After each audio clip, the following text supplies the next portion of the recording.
आप देख रहे हैं BA न्यूज। खबर हमारी, फैसला आपका। इस वक्त की बड़ी खबर। प्रयागराज धर्म और आस्था की नगरी प्रयागराज में भगवान परशुराम की जयंती के अवसर पर मंगलवार को भव्य शोभायात्रा उल्लास के साथ निकाली गई। राष्ट्रीय परशुराम सेना ब्रह्मवाहिनी की ओर से शंखनाद के साथ पत्थर गिरजाघर से लेकर बालसन चौराहे तक शोभायात्रा निकाली गई। पत्थर गिरजाघर से निकली शोभायात्रा में रथ, हाथी, ऊंट व घोड़ा के साथ भगवान की झांकियां शामिल रहीं। संगठन के राष्ट्रीय अध्यक्ष विमल तिवारी ने कहा कि सनातन एकता, अखंडता और धर्म की स्थापना के लिए भगवान परशुराम ने मार्ग दिखाए।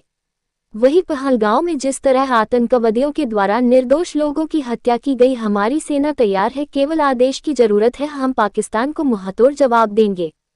कहा कि यात्रा बालसन चौराहे पर स्थित महर्षि भारद्वाज की प्रतिमा स्थल पर पहुंचकर समाप्त हुई। भगवान की आरती उतारी गई।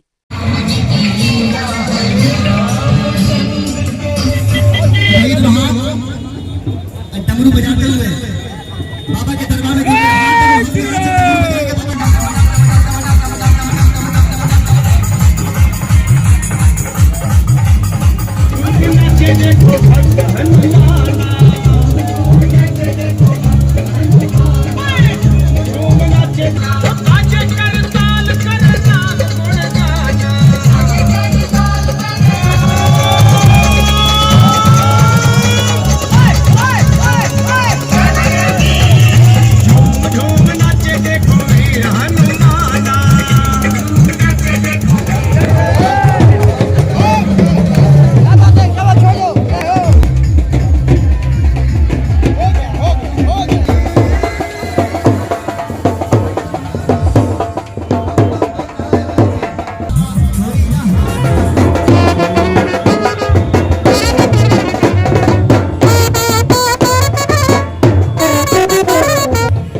परंतु शर्म नहीं होगी।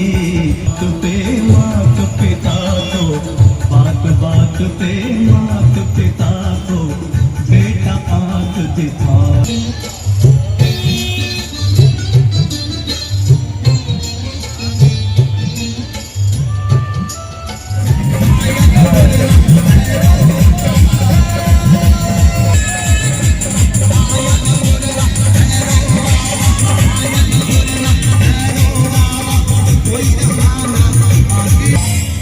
उठाइए तो हाथ बाबा क्या बोलेंगे।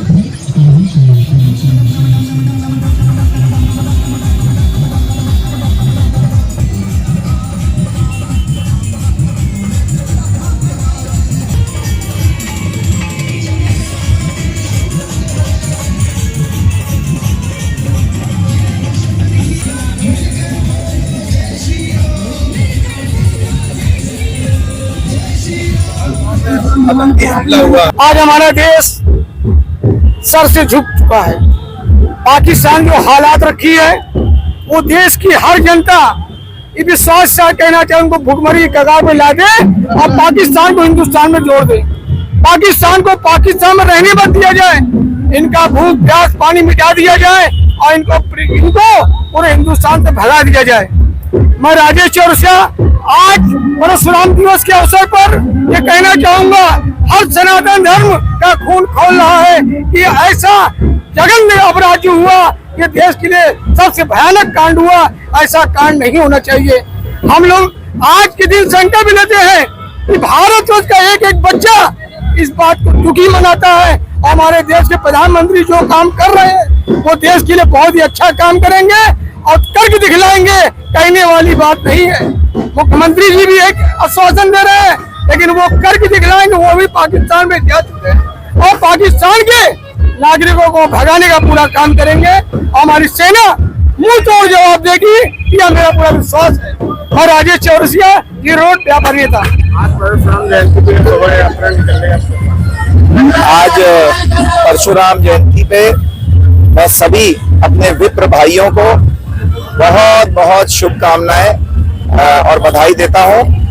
ये बड़े सौभाग्य की बात है कि हम लोग विप्र परिवार में पैदा हुए हैं और अपने समाज के संस्कारों को, हिंदू धर्म के संस्कारों को अगली पीढ़ी तक पहुंचाने का काम विप्र समाज का है। हजारों साल से कहते हैं यूनान और मिस्र और रोमा सब मिट गए जहां से, अब तक मगर है बाकी नामो निशा हमारा। कुछ बात है कि हस्ती मिटती नहीं हमारी, सदियों रहा है दुश्मन दौरे जहां हमारा। तो आज ये जो हिंदू धर्म की हस्ती मिट नहीं रही है, उसका कारण है कि वेदों की, पुराणों की, वेदांतों की, सबकी जो नॉलेज है वो विप्र समाज ने, ब्राह्मण समाज ने पीढ़ी दर पीढ़ी हजारों साल पास ऑन करी है। परशुराम जयंती उसी का प्रतीक है। मैं सभी विप्र भाइयों को बहुत बहुत शुभकामनाएं और बधाई देने का काम करता हूँ। क्या कहना चाहेंगे? देखिए, सबसे बड़ी चीज तो यह है कि आज अक्षय तृतीया है और बड़ा पावन दिन है। पूरे वर्ष में ये सबसे अच्छा मुहूर्त होता है। इसी दिन भगवान परशुराम की, जो भगवान विष्णु के छठे अवतार थे, उनकी जयंती मनाई जाती है। जिन्होंने असुरों को, राक्षसों को, आतताइयों से जनता को बचाने के लिए अपना सर्वस्व बलिदान कर दिया था और समाज में कमजोरों की हर तरह से रक्षा की है। आज वही स्थितियां हमारे भारत में के पहलगाम में जो घटना घटी है, मूलतः कहीं न कहीं अत्याचारियों के द्वारा, ये राक्षसों के द्वारा एक कृत्य है।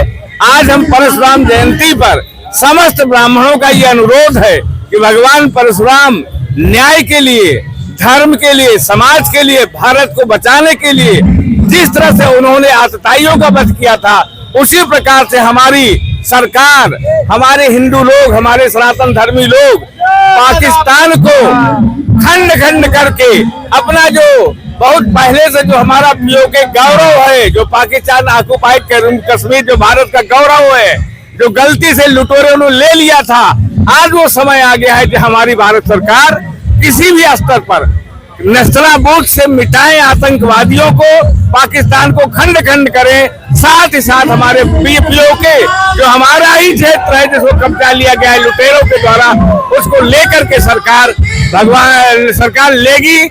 आज परशुराम जयंती पर भगवान परशुराम से प्रार्थना करते हैं कि हमारी सरकार को ताकत दे कि आतताइयों का वध करके अपने कलंक, जो हमारा कलंक पीओके के पास है, ऑक्युपाइड कश्मीर, उसको प्राप्त करके भारत के गौरव को, सनातन के गौरव को बढ़ाएं।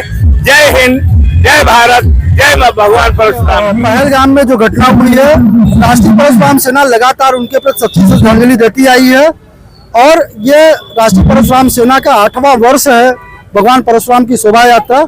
और शोभा यात्रा के माध्यम से में भी पहलगाम में जिन लोगों की हत्या आतंकियों द्वारा की गई है, मैं इस भगवान परशुराम जो थे वो धर्म और न्याय के देवता थे। उन्होंने धर्म स्थापना के लिए ही सारी लड़ाई लड़ी थी। तो ये यात्रा जो भगवान परशुराम की शोभा यात्रा है, उन लोगों के लिए है जिन्होंने अपनी जान खोई है, उनके आक्रांताओं ने धर्म देख करके जिनको हत्या की है, तो उनके लिए ही ये शोभा यात्रा है। उन्हीं के ऊपर सच्ची श्रद्धांजलि के रूप में इस बार की शोभा यात्रा समर्पित है। और भगवान परशुराम द्वापर, त्रेता और कलयुग तीनों में विद्यमान थे और अभी भी यहाँ पे हैं और वो एकता और धर्म स्थापना के लिए जाने जाते हैं। तो हम उनको रोल मॉडल के तौर पर अपनी एकता और अपनी अखंडता को बनाए रखने के लिए भी भगवान परशुराम की शोभा यात्रा निकाली जा रही है। तो सेना कूद बिल्कुल, अगर जरूरत पड़ेगी तो राष्ट्रीय परशुराम सेना का एक एक व्यक्ति अपना खून, अपनी जान देने को तैयार है और ये देश पहले भी अखंड था और आगे भी अखंड रहेगा। और खासतौर राष्ट्रीय परशुराम सेना जो ब्राह्मणों का संगठन है, ब्राह्मण जो है बलिदान के लिए जाने जाते हैं और हमेशा त्याग और बलिदान के ही दिया है ब्राह्मणों ने इस देश को बचाने के लिए, इस सनातन सभ्यता को बचाने के लिए। तो आगे भी जब जरूरत पड़ेगी, राष्ट्रीय परशुराम सेना पूरे भारतवर्ष में कार्य कर रही है, 26 राज्यों में काम कर रही है और आगे भी वो इस तरह के कभी भी जरूरत पड़ेगी तो वो अपना खून, अपना जान देने को तैयार रहेगी। मैं विमल तिवारी, राष्ट्रीय अध्यक्ष, राष्ट्रीय परशुराम सेना, ब्रह्मवाहिनी।